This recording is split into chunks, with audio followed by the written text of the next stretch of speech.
સન્માન તરીકે નવસારી કૃષિ યુનિવર્સિટીમાં Aspee college of હોર્ટિકલ્ચરમાંથી doctor Bhupendra પંડેલ સાહેબ પધાર્યા છે, તો હું એમનું સ્વાગત કરું છું. આપણી વચ્ચે અમારી કચેરીના નાયબ બાગાયત નિયામક શ્રી સીજી પટેલ સાહેબ છે, તો એમનું પણ હું સ્વાગત કરું છું. આપણે જે ફાર્મ પર બેસીને આજે જે જગ્યા રમણીય જગ્યા છે, જે ફાર્મ છે, જે આંબા ઉપરાંત બીજા પાકોનું વાવેતર છે, તો એ જગ્યા નંદનવન ફાર્મના ઓનર શ્રી ભરતભાઈ નનુભાઈ પટેલનું પણ હું અહીંયા સ્વાગત કરું છું. આપણી વચ્ચે ખેડૂતભાઈ શ્રી મુકેશભાઈ પટેલ ગામ સાંભા તેઓનું પણ આપણે સ્વાગત કરીએ છીએ. ગોરધા ગામ માંડવી તાલુકામાં આપણી વચ્ચે પધારેલા શ્રી ધનસુખભાઈ ચૌધરી, જેઓ પ્રોગ્રેસિવ ખેડૂત છે, એમનું પણ હું સ્વાગત કરું છું. આપણે કિસાનોનું પણ સ્વાગત કરવાનું છે, તો શાબ્દિક સ્વાગત બાદ હું ફૂલોથી સ્વાગત માટે સૌપ્રથમ શ્રી સીજી પટેલ સાહેબને વિનંતી કરીશ કે તેઓ આપણા મુખ્ય મહેમાન શ્રી ભૂપેન્દ્ર પંડેલ સાહેબનું પુષ્પગુચ્છથી સ્વાગત કરે.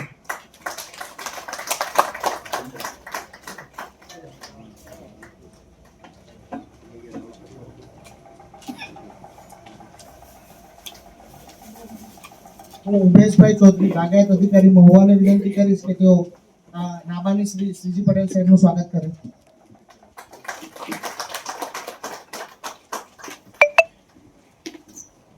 ધનસુખભાઈ ચૌધરીનું સ્વાગત કરવા હું મનીષભાઈ રામાણીને વિનંતી કરીશ કે તેઓ એમનું સ્વાગત કરે.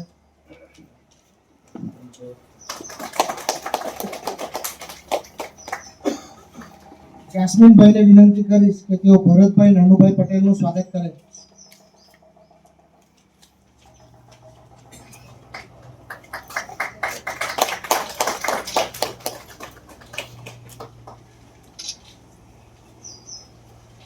મુકેશભાઈનું સ્વાગત કરવા માટે હું ખ્યાતિબેન પટેલને વિનંતી કરીશ કે તેઓ મુકેશભાઈ પટેલનું સ્વાગત કરે.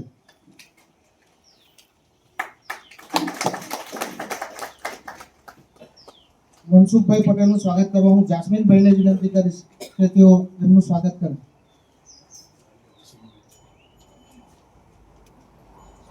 આંબાને ફળોનો રાજા એટલા માટે કહેવામાં આવે છે કે એનો ટેસ્ટ, એનો આકાર, એનો જે બનાવટો બને છે, વિવિધ બનાવટોની વાત કરીએ તો આપણે કાચી કેરીમાંથી આમચૂર પાવડર, પીણું, અલગ અલગ પીણા બનાવીએ છીએ. પાકી કેરીમાંથી આપણે રસ કરીએ છીએ, તેમજ અલગ અલગ પ્રોડક્ટ બનાવીએ છીએ.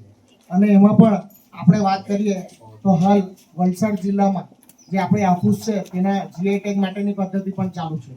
આપણો જે વિસ્તાર છે નવસારી અને જુનાગઢ, તેની કેસર કેરી આખા વર્લ્ડમાં પ્રખ્યાત છે. અને વિદેશી હુંડિયામણ આપણે ભારત જે મેળવે છે તેમાં આંબા પાકનો સૌથી મોટો ફાળો છે. તો આંબા પાકની ખેતી કેવી રીતે કરવી, કેવી રીતે એમાં યોજનાઓ કઈ કઈ છે બાગાયત વિભાગની, તેમજ આપણે આજે બાગાયત ખાતા દ્વારા વિવિધ યોજનાઓ ઉપરાંત ફાર્મ રજીસ્ટ્રેશન કેવી રીતે કરવું, સોઇલ ટેસ્ટિંગ કેવી રીતે કરવું, પ્રાકૃતિક ખેતી કેવી રીતે કરવી, તેમજ અલગ અલગ ઘણા સબ્જેક્ટો છે જે કાર્યક્રમની રૂપરેખામાં છે. તો આપણે કાર્યક્રમને ચાલુ કરીએ અને હું સૌપ્રથમ અમારા નાયબ બાગાયત નિયામક શ્રી સીજી પટેલ સાહેબને પ્રાસંગિક ઉદ્બોધન કરવા માટે વિનંતી કરું છું. સૌને રામ રામ. આજરોજ 30/12/2025 આંતરરાષ્ટ્રીય કિસાન દિવસ એટલે હું સૌ ખેડૂત મિત્ર અન્નદાતાઓને સ્વાગત કરું છું. આ કાર્યક્રમ આજે આપણે પટેલ સાહેબ ખરા આપણા, એમણે 24 તારીખે રાખેલો હતો પ્રોગ્રામ, પણ એમણે 23 તારીખ કરાવી. આજે આપણે આંતરરાષ્ટ્રીય કિસાન દિવસે ઘણા બધા પ્રગતિશીલ ખેડૂત આપણને મળ્યા છે. હું પણ પહેલી વાર જ ઘણા ખેડૂતોને મુલાકાત કરી છે. આજે મનસુખભાઈ છે, જિલ્લા ગામના, આપણા છતાં મુકેશભાઈ છે, હિતેશભાઈ છે, ભરતભાઈ છે, ધનસુખભાઈ છે, વેલજીભાઈ, ગોપાળભાઈ, આપણા છતાં કનુભાઈ, કુશાલભાઈ, અજયભાઈ, બધા ખેડૂતો મને ઓળખતા થયા છે. બરાબર, એ પણ કે પેલા ગીલાભાઈ અમારા રિલેટિવ થાય. હું ત્યારે ત્યાં ફિલ્ડમાં ગયા પછી ખબર પડી કે અમારા રિલેટિવ હતા. પછી અમારા બાગાયત મિત્રો છે બધા કે જે વર્ષે જુદા જુદા તાલુકામાંથી ખેડૂતો બધા લાવ્યા. હિરલબેન છે, ખ્યાતિબેન છે, ઉમેશભાઈ, જાસ્મીનભાઈ, મનીષભાઈ બધા ખેડૂતોને લાવ્યા. તો આજે આપણે એક મંચ પર ભેગા થયા છે બરાબર. તે આંતરરાષ્ટ્રીય કિસાન દિવસ નિમિત્તે આજે આપણે ખાસ કરીને પ્રાકૃતિક ખેતી અને બાગાયતી પાકોમાં આંબા પાક પરિશ્રમ નાના ખેડૂતો પ્રસંગ એટલે કાચી કેરીનું અથાણું એ બહુ પોપ્યુલર આપણા દક્ષિણ ગુજરાતમાં બરાબર. અને એ પણ આપણે કરતા છે. તો એ આંબાની એક ખાસિયતથી ઉત્પાદન આપણે વધારી શકીએ તે બાબતે આપણે નોલેજ લેવાનું. સાથે સાથે અમારી બાગાયતી ખેતીની ઘણી બધી યોજનાઓ છે સરકાર. આપણે આંબા પાકની વાત કરીએ તો ફળ પાક પ્લાન્ટિંગ મટીરિયલ એમાં આપણે હેક્ટરે 28,800 જેટલી સહાય આપીએ છીએ 90% પ્લાન્ટિંગ મટીરિયલ આપણે 2 હેક્ટરની મર્યાદા. બીજી આપણી યોજનાની વાત કરું તો વધુ ઉત્પાદક કરતા ફળ પાકો જેવા કે જામફળ આંબા વગેરે એમાં આપણે આંબા દીઠ 400 રૂપિયા એટલે કે હેક્ટરે 40,000 સહાય આપીએ છીએ બરાબર. એ પણ આપણી યોજના છે 2 હેક્ટરની મર્યાદા છે. સાથે સાથે આપણે જોવા જઈએ તો આંબામાં આપણે શોર્ટિંગ એડિંગના સાધનો એટલે કે કેરેટ વજન કાંટા એની પણ આપણી યોજના છે. એની યુનિટ કોસ્ટ છે 10,000. એ પણ આપણે લાવી શકીએ છીએ. સાથે સાથે આપણે પેકિંગ મટીરિયલની વાત કરીએ. પેકિંગ મટીરિયલમાં આપણે હેક્ટરે 7,500ની સહાય આપીએ છીએ બરાબર. એ પણ આપણે આંબાની જ વાત કરતા હોય તો આંબાની જ યોજના બધી બતાવી.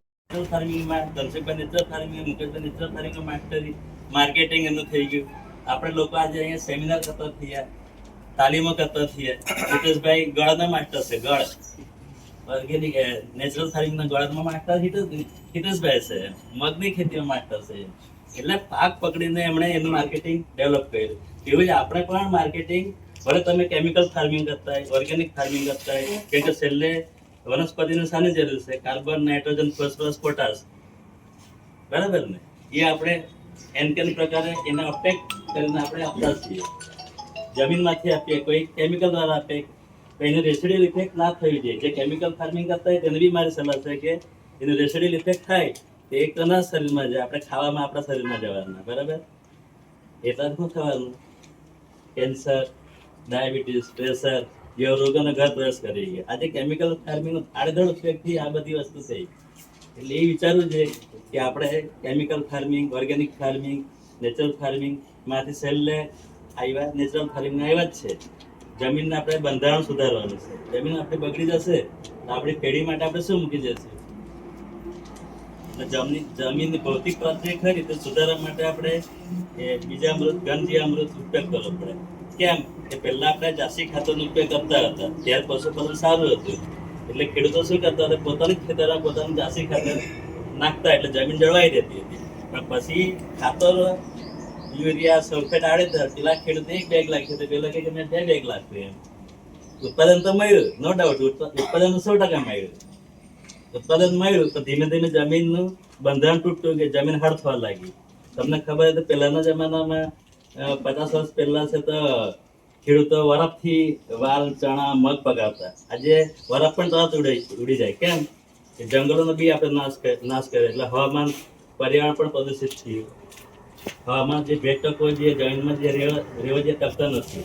જે મોટા ટ્રેક્ટરથી આપણે ખેડ કરી એટલે જમીન નીચેથી પણ હળ થઈ ગઈ. જમીન પોચી રહેતી નથી, વરાપ ટકતી નથી. બાકી પહેલા તો જુવાર પણ વરાપથી પાકતી હતી, ખબર ને? જુવાર તમે ખેતરમાં ઓક્ટોબર, નવેમ્બરમાં ખેડી દો એટલે માર્ચમાં જુવાર પાકી જતી. પાણી પણ મૂકવાની જરૂર ના પડતી. આજે બધું તમે કરો એટલે તરત જ પૂરું થઈ જાય. વરસાદ ખેડૂ જમીન વરખ ઉડી જ જાય એટલે આપણે પિયત કરવું પડે. પિયતમાં બી તમે જો આજે ભૂગર્ભ જળની વાત કરું તો જેનો કેનાલ વિસ્તાર છે ત્યાં તો બરાબર છે કે 50 ફૂટ આજે પણ પાણી મળતું છે. આજે અમારા પેલા વાંસદાના અમુક વિસ્તાર છે, ચીખલી, ખેરગામનો વિસ્તાર છે, એ બાજુ 400 ફૂટ છે પાણી. કાઠિયાવાડમાં જો 1000 ફૂટ પાણી. કેમ કે ભૂગર્ભ જળ આપણે બોલચવા લાગી ગયા મશીનોથી, મોટરોથી. એમાં પણ સાર વધતા ગયા સાથે સાથે ઉભું કર્યું છે. કેટલા હેક્ટરનું? 7 હેક્ટરનું ભાડે લઈને વિચાર કરો. કંઈક તેમને ફાયદો દેખાયો હશે તો જ એમણે ભાડે પણ લીધું છે. ફાર્મરો આ ખેતી બાજુ વળે એ આપણો હેતુ છે મુખ્ય, અને વળવા લાગ્યા છે. બરાબર. એટલે આ રીતે બધું કાર્યક્રમ જોતા હોય પેલા કેમિકલ ફાર્મિંગ આવ્યું, ઓર્ગેનિક આવ્યું, નેચરલ આવ્યું. અપીડામાં મેંગો રજીસ્ટ્રેશન, વેજીટેબલ રજીસ્ટ્રેશન કઈ રીતે કરવું એમાં જીનલબેન પણ છે, એ પણ તમને માર્ગદર્શન આપશે. બરાબર. એટલે ખેડૂત તમે એક્સપોર્ટમાં વિદેશમાં એક્સપોર્ટ કરવા માંગતા હોય તો તમારા એક પ્રાકૃતિક ખેતીમાં શાકભાજીની ખેતીની વાત કરીએ તો અમારી યોજના પણ છે. 20,000 હેક્ટર સહાય પણ મળે છે. શાકભાજીની ખેતીમાં એ પણ આત્મામાં ખેડૂત રજીસ્ટર થયેલો હોવો જોઈએ. તેમને એ લાભ મળી શકે. એ કેમિકલ ખેતી કરતો ના હોય તેને આપણે લાભ આપી શકીએ. સાથે સાથે અમારી વેલાવળ શાકભાજીના મંડપો, અડધો પાકા મંડપ, કાચા મંડપ, પાકા મંડપ, એમાં 50%, 75% એ સબસિડી અમારા સહાયન ધોરણ છે. ખેડૂત પોર્ટલ પર અરજી કરવાની થાય છે. હવે તો મોટા ભાગના આજે જે ખેડૂત આવ્યા છે બધા પ્રગતિશીલ ખેડૂત આવ્યા છે. એટલે મારે આ ખેડૂતમાં બહુ કહેવાનું રહેતું નથી કે તમે જાણો જ છો આજે